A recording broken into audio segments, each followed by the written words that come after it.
Hello everyone, legal buzz now.com में आपका एक बार फिर से स्वागत है। आज का डेली चैलेंज का टास्क है ऑर्डर 16A यानी कारागार में परिरुद्ध या निरुद्ध साक्ष्यों की हाजिरी। यानी जो कारागार में जो विटनेस हैं वह कन्फाइंड है या डिटेंड है, तो उनकी अटेंडेंस किस प्रकार से होगी, उसके बारे में क्या प्रोविज़न है, उनकी हाज़िरी कोर्ट के समक्ष किस प्रकार से होगी, इसके बारे में ये ऑर्डर 16A CPC का बताता है। तो आपको सिंपल सा ये टाइटल तो याद रखना ही है कि ऑर्डर 16A क्या प्रोविज़न करता है। तो ऑर्डर 16A कारागार में परिरुद्ध या निरुद्ध साक्ष्यों की हाज़िरी के बारे में प्रोविज़न करता है। इसका ऑर्डर 16A का रूल 1 जो है डेफिनेशन यानी परिभाषाओं को बताता है, जिसमें इम्पोर्टेंट है, जैसे कई बार पूछा जाता है कि निरुद्ध की परिभाषा कहाँ है, डिटेंड की परिभाषा कहाँ है, तो आपको याद रखना है ऑर्डर 16A रूल 1A में। उसी बार कई बार पूछा जाता है प्रिजन यानी कारागार की परिभाषा कहाँ है, तो ये है ऑर्डर 16A रूल 1B में। तो डिटेन यानी निरुद्ध से क्या तात्पर्य है, तो यहाँ निरुद्ध अगर कई बार डेफिनेशन से भी क्वेश्चन पूछे जाते हैं कि निरुद्ध से क्या तात्पर्य है, तो निवारक निरोध के लिए जो प्रोविज़न करने वाले लॉ हैं उसके अकॉर्डिंग किसी भी व्यक्ति को डिटेन किया जाता है तो वह निरुद्ध है। यानी निवारक निरोध के लिए जो लॉ बना हुआ है उसके अकॉर्डिंग किसी भी व्यक्ति को निरुद्ध किया जाता है। निवारक निरोध के लिए प्रोविज़न करने वाले किसी भी विधि के अधीन कोई किसी व्यक्ति को निरुद्ध किया जाता है तो उससे निरुद्ध कहा जाता है, यानी किसी व्यक्ति को निरुद्ध करता है कहा जाता है। ये इसको सिंपल लैंग्वेज में हम समझ सकते हैं, यानी निवारक निरोध के अंडर जो भी कोई लॉ है उसके अकॉर्डिंग किसी व्यक्ति को डिटेन करना। कारागार sex order 16A rule 1B में ऐसा कोई प्लेस, कारागार क्या है, एक प्लेस है या स्थान है जिसे राज्य सरकार ने साधारण या विशेष आदेश द्वारा अतिरिक्त जेल घोषित किया है। अब यहाँ इम्पोर्टेंट याद रखना है कि कारागार क्या है, एक स्थान है जिसे स्टेट गवर्नमेंट ने जनरल ऑर्डर या एक स्पेशल ऑर्डर के द्वारा एक अतिरिक्त जेल, यहाँ इस अतिरिक्त जेल वर्ड है इसको अंडरलाइन कर सकते हैं कि मतलब कारागार की डेफिनेशन में आएगा एक प्लेस है, राज्य सरकार ने साधारण या विशेष आदेश के द्वारा अतिरिक्त जेल घोषित किया है, इसे कारागार की डेफिनेशन कहा जाता है। यानी जिसको अतिरिक्त जेल राज्य सरकार ने साधारण या विशेष आदेश द्वारा घोषित किया है उस स्थान को कारागार कहा जाता है। इसमें सेकंड है कोई सुधारालय, बोस्टल संस्था या इस प्रकार कोई अन्य स्थान इसके अंदर आते हैं, यानी जैसे किसी अपराधियों को सुधार की भावना से रखा जाता है, या बोस्टल संस्था, जहाँ बोस्टल संस्था की ब्रिटेन जो है उसका धारणा से लिया गया है कि ब्रिटेन में क्या बोस्टल संस्था मतलब जो युवा अपराधी थे उनको जो अभ्यस्त अपराधी हैं उनसे अलग रखा जाता था, तो उसे बोस्टल संस्था वर्ड है कहा जाता है। यानी उसकी धारणा है कि युवा अपराधी जो है उनको अभ्यस्त जो मतलब गंभीर अपराधी हैं उनसे अलग रखा जाता था, जिसमें उसमें सुधार किया जा सके। तो ये इस तरह की वर्ड है जिनको आपको ध्यान रखना है। तो यहाँ पर कारागार ऐसा स्थान जिसे राज्य सरकार ने साधारण या विशेष आदेश द्वारा अतिरिक्त जेल घोषित किया है, और सुधारालय, बोस्टल संस्था, इस प्रकार कोई अन्य स्थान, ये सभी वर्डों को आपको याद रखना है। तो ये ऑर्डर 16A का डेफिनेशन जो रूल 1 था वह था, जिसमें निरुद्ध की परिभाषा थी, कारागार की परिभाषा थी, ये है। इसके बाद ऑर्डर 16A का रूल 2 आता है,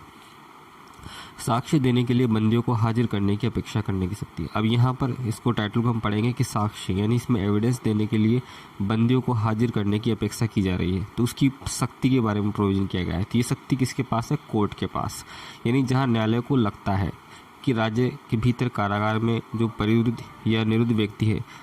उसका साक्ष्य वाद में महत्वपूर्ण हो सकता है, तात्विक हो सकता है, वह न्यायालय कारागार के बाहर सदक अधिकारी को ये अपेक्षा वाला ऑर्डर दे सकती है कि उस व्यक्ति को साक्ष्य देने के लिए कोर्ट के समक्ष पेश करे। यानी सिंपल सा फंडा है कि जो कारागार में निरुद्ध व्यक्ति है, अगर उस निरुद्ध व्यक्ति से कोई साक्ष्य मिल सकता है या कोई बात जो किसी भी मामले में महत्वपूर्ण हो सकती है, तो कोर्ट एक ऑर्डर देगी किसको, कारागार के जिसमें वो निरुद्ध व्यक्ति है उसके कारागार के बाहर सदक अधिकारी को, कि वह उसे न्यायालय के समक्ष पेश करे। तो ये बताया गया है ऑर्डर 16A का रूल 2 में। इसमें परंतु लगा के बोला गया है, कंडीशन बताई गई है कि कारागार से न्याय सदन की दूरी 25 किलोमीटर से अधिक है। अब यहाँ पर एक कंडीशन और है कि कोर्ट कब एक दूसरे विकल्प की ओर जाएगा, यानी एक तो कारागार के बाहर सदक अधिकारी को उसने निरुद्ध व्यक्ति को हाजिर होने के लिए अपेक्षा की, उसको ऑर्डर किया, लेकिन एक कंडीशन भी है जहां परंतु में बताई गई है कि कारागार से न्याय सदन की अगर दूरी 25 किलोमीटर से ज़्यादा है, 25 किलोमीटर से ज़्यादा। ऑब्जेक्टिव में पूछा जा सकता है कि कारागार से न्याय सदन की दूरी अगर 25 किलोमीटर से ज़्यादा है तो ऐसा आदेश नहीं दिया जाएगा। क्यों? तब तक जब तक कोर्ट का ये सॉल्यूशन या समाधान नहीं हो जाता है कि उसकी परीक्षा हम कमीशन के द्वारा क्यों न कर ली जाए। यानी अगर उसकी अल्टरनेट कमीशन के द्वारा उस कारागार में जो व्यक्ति उसकी परीक्षा हो सकती है तो क्यों ना वह वाला विकल्प अपनाया जाए। और कमीशन के बारे में भी आप ऑर्डर 26 में पढ़ेंगे, जहां पर कमीशन किसकी प्रेरणा पर किस प्रकार से क्या प्रोसीजर होता है, ये ऑर्डर 26 CPC बताता है, जिसको आगे हम पढ़ेंगे। लेकिन अभी तो सिंपल सा हमें इस ऑर्डर 16A के इन महत्वपूर्ण एलिमेंटों को ध्यान रखना है। तो यहाँ पर ये कंडीशन है 25 किलोमीटर से अधिक वाली, जिसे आपको अंडरलाइन करना है, ध्यान रखना है। ये कारागार से न्याय सदन की दूरी अगर 25 किलोमीटर से ज़्यादा है तो वहाँ पर उसके लिए एक विकल्प खुला होगा कि क्यों ना हम कमीशन के द्वारा उसकी परीक्षा कर लें। ऑर्डर 16A का रूल 3, न्यायालय में व्यय का संदर्भ किया जाना। अब यहाँ पर खर्चों के बारे में, यानी खर्चे भी लिए जाने जरूरी हैं, क्योंकि इसमें बताया गया है कि जो न्यायालय नियम 2 के अधीन कोई भी आदेश दे रहा है, यानी जो रूल 2 में हमने हाजिर होने की अपेक्षा जो की रही है बंदियों को, तो उसमें जो आदेश दे रहा है जिस पक्षकार की प्रेरणा पर, यानी जिस पक्षकार की प्रेरणा पर ये कोर्ट द्वारा ऑर्डर दिया जा रहा है, तो उस पक्षकार से जो आदेश के एग्जीक्यूशन में, निष्पादन में जो खर्चे हुए या साक्षी को यात्रा जो उसमें व्यय लगे, तो उनमें जो भी खर्चे हुए तो वो उस पक्षकार के द्वारा भरे जाएंगे, उस पक्षकार के द्वारा न्यायालय में जमा किए जाएंगे, तभी आगे कार्यान्वित होगा ये ऑर्डर। तो ये कंडीशन यहाँ पर भी है कि वह तो आपको जमा करने ही होंगे, अन्यथा ये प्रक्रिया आगे नहीं बढ़ेगी, ये मशीनरी आगे नहीं बढ़ेगी। तो ऑर्डर 16A का रूल 3 खर्चों के बारे में बात करता है। जो उस पक्षकार द्वारा जिसकी प्रेरणा पर कोर्ट ने कारागार में निरुद्ध व्यक्ति को हाजिर होने की अपेक्षा वाला ऑर्डर कारागार के बाहर सदन अधिकारी को दिया है, तो ये प्रोसीडर होगा।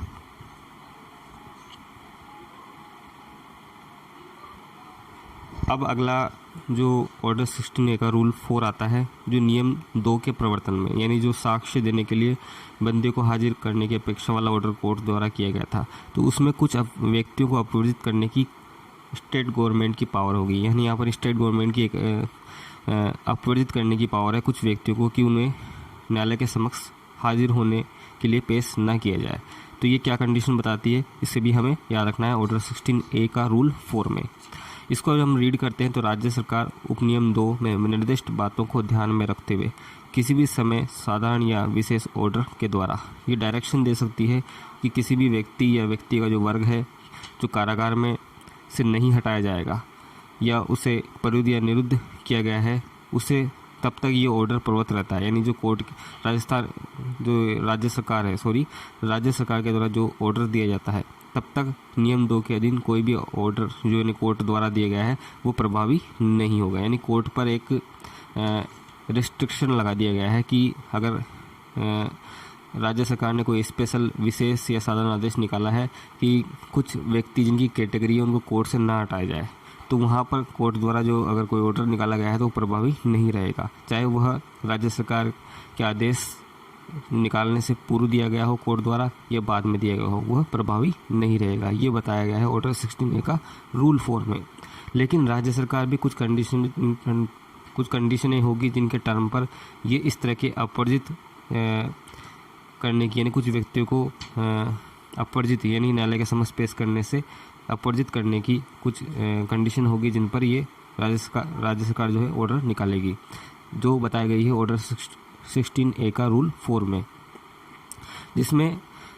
इसका सब रूल 2 जो पढ़ते हैं उसमें राज्य सरकार उपनियम 1 के दिन आदेश करने से पूर्व निम्नलिखित बातों को ध्यान में रखेगी। जैसे यहाँ A, B, C पॉइंट बताए गए हैं, जैसे उन अपराध का स्वरूप जिसके लिए या वे आधार जिन पर उस व्यक्ति या वर्ग के व्यक्ति को कारागार में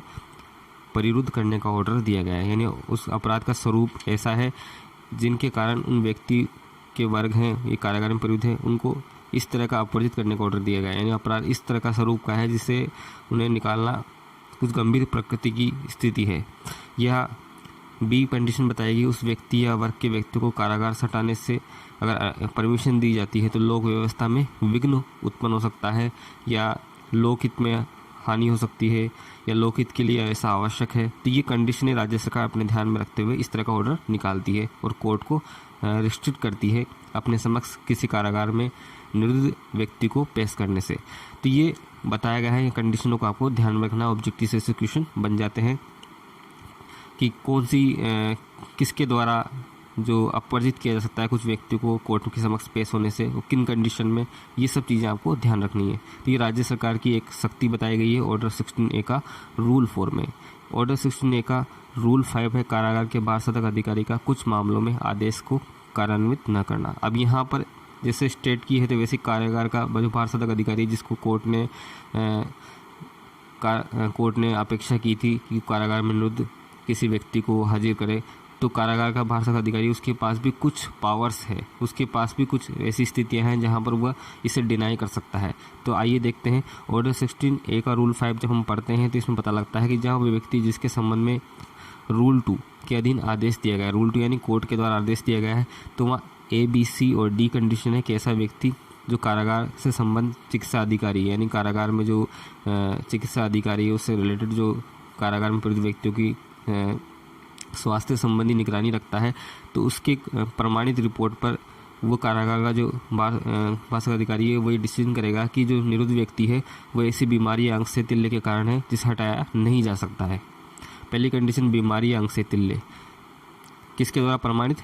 जो चिकित्सा अधिकारी कारागार के द्वारा अधिकृत। बी कंडीशन है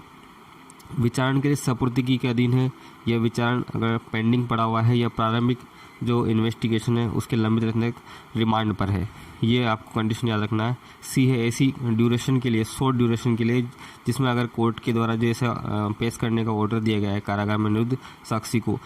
तो वहाँ पर जो ऐसी अवधि के लिए वो डिटेंड है कि वो आदेश का अनुपालन करने या कारागार में पीड़ित निरुद्ध वापस आने के लिए जो अपेक्षित समय है उसमें ही वो ख़त्म हो जाएगी जिसमें वो जिस अवधि के लिए वो डिटेंड है। तो यहाँ पर ये ऐसी कंडीशनें बताई गई जहाँ पर कारागार का बारसतक अधिकारी ऐसे ऑर्डर को डिनाई करेगा। डी पढ़ते हैं तो यहाँ राज्य सरकार के द्वारा अगर स्पेशल ऑर्डर नियम 4 जो हमने पढ़ा था कुछ व्यक्ति को अपवर्जित कर दिया गया है, तो वहाँ ऐसी कंडीशन में भी कारागार का बारसतक अधिकारी कोर्ट के ऑर्डर को जो है कार्यान्वित नहीं करेगा। इसके बाद आता है ऑर्डर 16A का रूल 6, बंदी का न्यायालय की अभिरक्षा में लाया जाना। अब जो बंदी को अगर कोर्ट के ऑर्डर के द्वारा, जो रूल 2 में हमने पढ़ा था ऑर्डर 16A रूल 2 में कोर्ट ने ऑर्डर दिया कारागार के बारसतक अधिकारी को, तो वहाँ पर जब बंदी को न्यायालय की अभिरक्षा में लाया जाएगा यानी कारागार के बारसतक अधिकारी द्वारा न्यायालय का आदेश परिदृत किए जाने पर उस नामित व्यक्ति को जिसको कोर्ट में ले जाना है, तो उस न्यायालय में या उस कारागार के बारसतक जो अधिकारी उसकी अभिरक्षा में उसको तब तक रखा जाएगा जब तक कि कोर्ट के द्वारा उसकी परीक्षा नहीं कर ली जाती है या जब तक न्यायालय उसको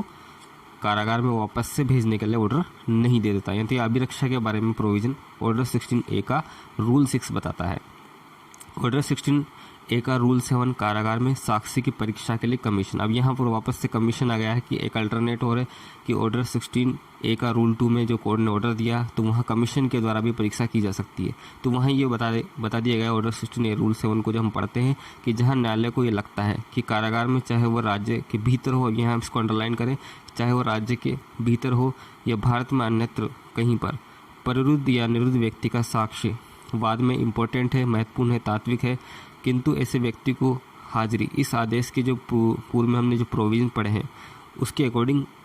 सुनिश्चित नहीं की जा सकती। यानी कुछ ऐसी कंडीशन है जिसके द्वारा उसके पूर्व के प्रोविजनों को अप्लाई करते हुए सुनिश्चित नहीं की जा सकती है। वहाँ न्यायालय के पास एक अल्टरनेट होगा कि उस व्यक्ति की परीक्षा उस कारागार में जिसमें वो परिरुद्ध है, निरुद्ध है, कमीशन के द्वारा ले ली जाए। और कमीशन के बारे में जो डिटेल विवरण है आप ऑर्डर 26 में पढ़ेंगे, वहाँ पर आपको बताया गया है कि कमीशन क्या है। इसके बाद ऑर्डर 16A का रूल 7 का सब रूल 2 ऑर्डर 26 के बारे में भी प्रोविजन करता है जिसको हम आगे पढ़ेंगे। जहाँ तक कि हो सके कारागार में ऐसे व्यक्ति कमीशन द्वारा परीक्षा के संबंध में जो ऑर्डर 26 है उसके रूल वैसे ही अप्लाई होंगे जैसे वहाँ पर होते हैं। तो यानी सेम वही रूल होंगे ऑर्डर 26 वाले जो कमीशन के बारे में रूल बताए गए हैं, जो प्रोसीडर बताए गए हैं वो यहाँ पर अप्लाई होगा। तो इस तरह से आज का टास्क हमने पढ़ा था ऑर्डर 16A जो बात कर रहा था कारागार में डिटेन जो परिरुद्ध या निरुद्ध व्यक्ति है उनकी हाजिरी की अपेक्षा कोर्ट द्वारा किस तरह से की जाती है, उस पर क्या क्या कंडीशन डिनाई लगाए जा सकते हैं राज्य सरकार द्वारा, ये कारागार के बारसतक अधिकारी के पास क्या क्या ऐसी स्थितियां हैं जहां पर उस ऑर्डर को कार्यान्वित नहीं करेगा, इन सभी चीज़ों को हमने पढ़ा। तो इसमें 7 रूल हमने एक के बाद एक पढ़े और उनको समझे। तो आज के लिए इतना ही। धन्यवाद।